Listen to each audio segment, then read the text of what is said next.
여러분 안녕하십니까. 우리 성경 골든벨이 이제 앞두고 있는데요.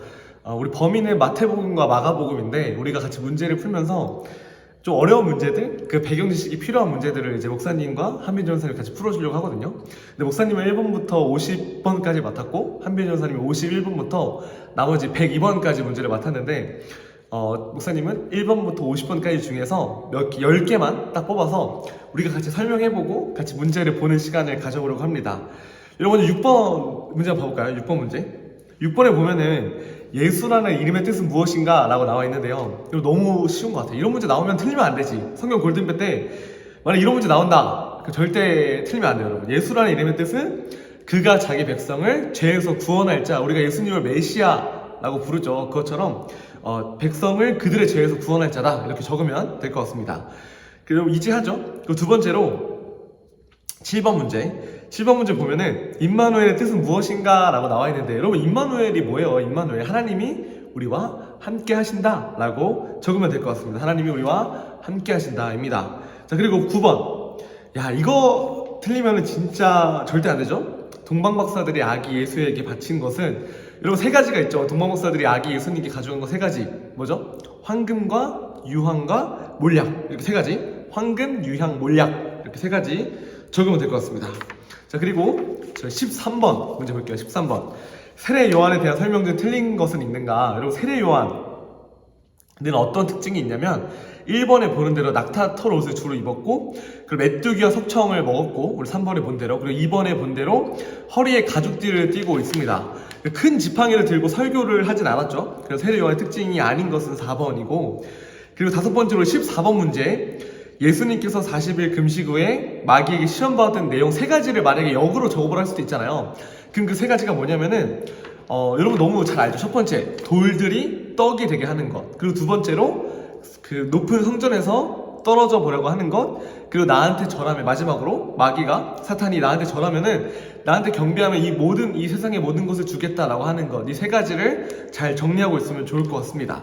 자, 그리고 16번. 예수께서 초기에 말씀을 전파한 곳이 아닌 지역은 어디냐면 바로 1번 예루살렘이라고 나와 있는데 여러분 예루살렘은 어떤 지역이냐면 사실 예루살렘은 좀 강남?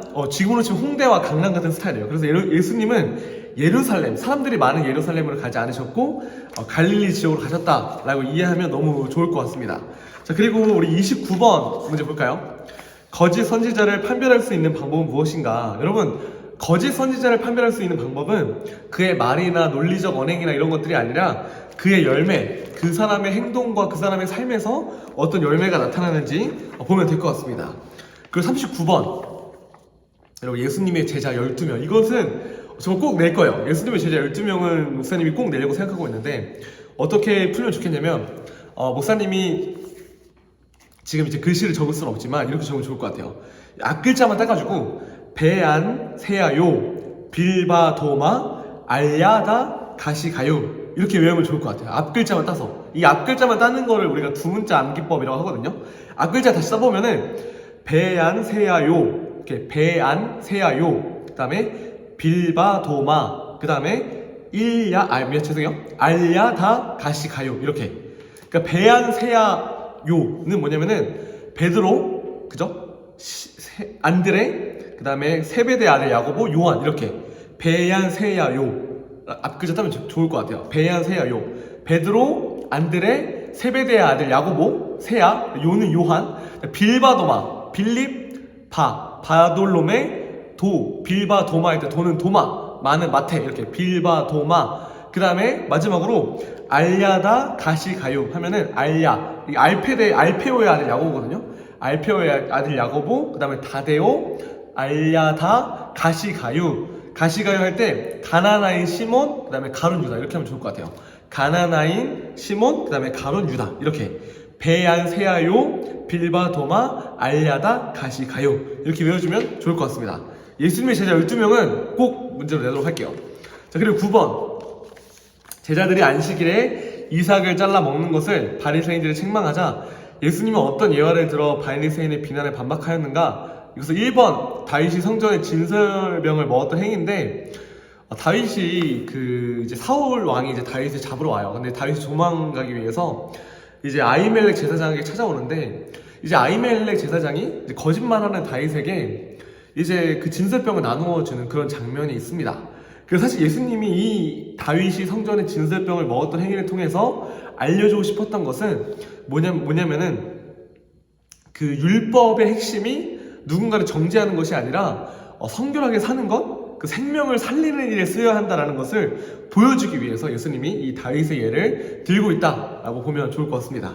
그 마지막 50번 씨 뿌리는 비유 중에 씨가 떨어지지 않은 곳은 어디인가? 여러분, 씨가 떨어지지 않은 곳은 어디냐면 이 길가, 돌밭, 그리고 가시떨기 이 세 가지에 떨어졌죠. 그리고 씨가 떨어지지 않은 것은 2번 당연히 마당이 되겠습니다. 그래서 좀 어렵게 낸다면은 문제를 좀 꼬아서 낼 수 있겠죠. 마당이 아니라 좀 어렵게 뭐 반석 이런 식으로 좀 어렵게 낼 수 있을 것 같은데, 씨가 떨어지지 않은 곳은 왜 이렇게 됐냐면, 여러분, 길가에 떨어지면 씨가 어떻게 될까요? 길가에 떨어지면 악한 자가 그 씨앗을 가져가기 때문에 우리가 믿음이 자랄 수가 없겠죠.